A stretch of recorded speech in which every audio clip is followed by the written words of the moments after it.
Hallelujah. Mwene wake Yesu Amanehulu ni kanimo mibanagbe.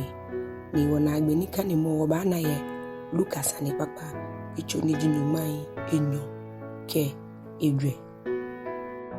Today we are doing our last reading about the Easter story, and we will be reading from Luke chapter 24. God bless you for listening. Luka sanekpakpa icho nyumai enyo ke edwe. Ke je klen kuku ke ashikuku ni jinuma ke enyo. Yesu shitee. Shi ochile klen bile no lebi mankpale amebabulehi. Ni amehie tufan ke ngmai ni amesa ametulekeba. Amena ake akoklotele ke jebule na. Ni bini amebote minile. Amena nuncho Yesu gbenyule. Bini amefie ya yene hiwole. Na hi enyo badamo amemasei. Ni amewu atade kankai.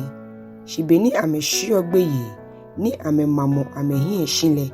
Hile ke ameake. Me banyeta o he kan lole egbohi ate. Bebie eteshi. Nye kaya aboni ekenye. Beni eyo Galilea lolole. Akeja ango mobile awu eshafelo ade. Ni asenle. Ni gbini ji etene eteshi yeku. Ni amekai ewie moile. Ni ameku amese kejebule na. Ni ameyagba mei numake ekomile.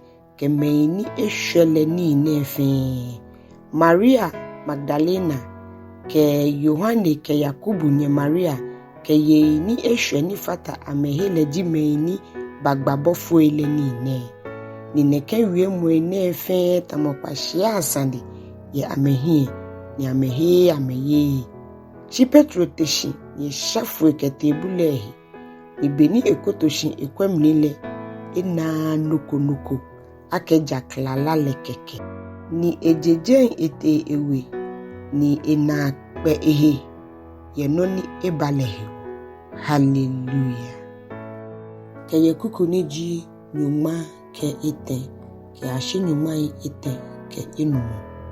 Shisharamɔ ke Emao ya. Nina kangbile nono le ameteme enyo yi nkemi ya akrowako. Ni ke Jerusalem jekemo afe shito ekpawo. Ni achole Emao le.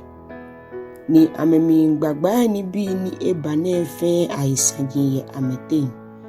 Ni beni amegbagba aisanjin le. Ni ametao mnile. Yesu die nche babenke ame. Ni eka amenye. Shi angamo amehimei. Ni amekayole. Yebi ameake. Me sanjin yegba. Yegbele enole. Ni amewa amedamoshi. Ke amehie mobobobo. Ni amete mukumeni achole Cleopale tuhi. Ni kele ake. Ani okumepe jigbo Jerusalem. Nile sanji ni ebaje yebene amnile. Ni ebi ameake. Me sanji ni. Ni amekele ake. Yesu Nazari nyole. Ni jigbalo. Ni yo hiwale. Ye nuchumo. Ke yue momni. Ye nyumo. Ke man le fe hiele sanjin le. Ke boni wasofo nukba ile. Ke woman unukba ile ke le ha. Ni abule gbele fo. Ni amesen lele. Shiwole wohie kano akekunle le jimu ni ba akpon Israel. Ni ene fe se le mwene jigbi ete. Ni afe ni ne. Shi asa wate ye kumehu ha wana akpawohe. Eja ke amete bulehi mramli. Ni bini amena egbonyule. Ameba. Ni ameba ke ake bofo ekumehu jie ame ekpo. Amechon ame. Ni ame ke ake ehi ekan. Ni meini ke woyole ate mei kumente bulehi. Ni ame ya natamobo ni ye ile ke amele no. Shinle. Ni amena. Keke ni eke ame ake.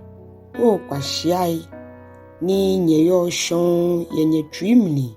Ke ni fe ni gbalo ele gbale. Himo ke yeli.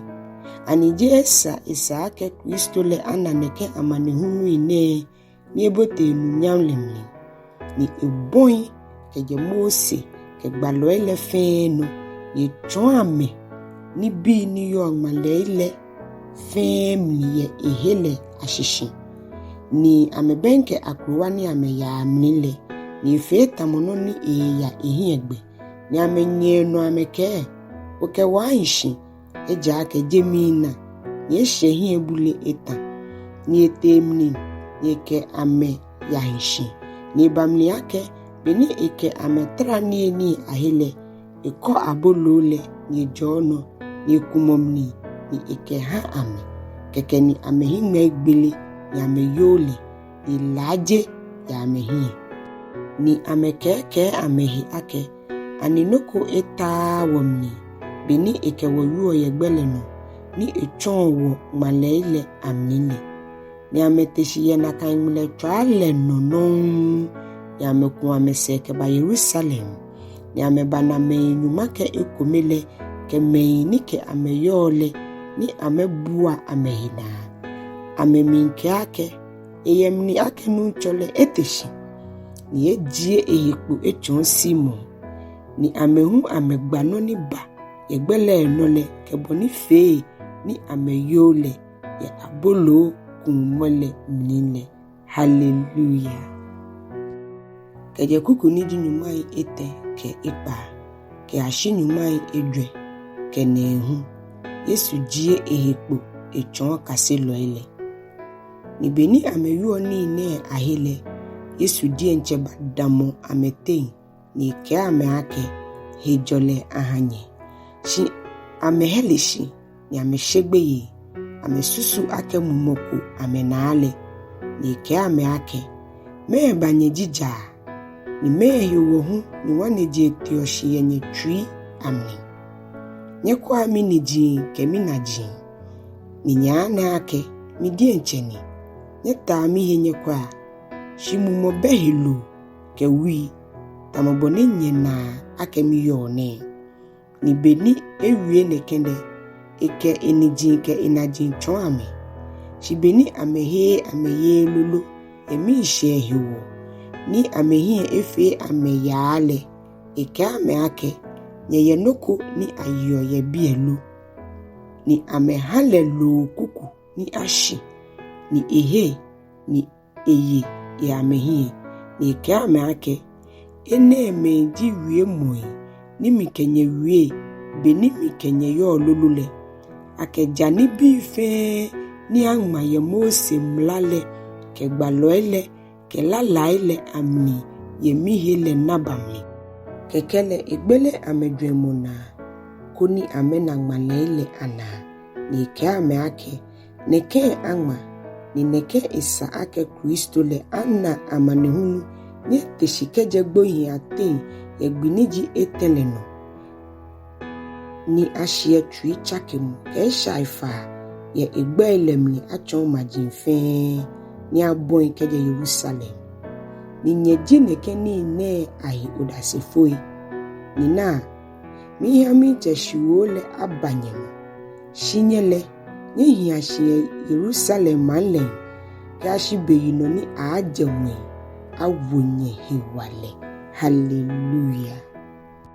Keje kuku ni jinyumai enumu ke ashinyumai enumu ke ete Yesu ŋwɛiyaa ni enwo amekeje pukete Betania masei ni ehole eniji ano ni ejo ame ni bamli yake beni ejo amele eke amegbelamli ni awole kete ŋwɛi ni amejale ni amekun amesekete Yerusalem kemi shepi ni ameyesolimu wele dane ni amehienyu mo yijiemo kele jomo.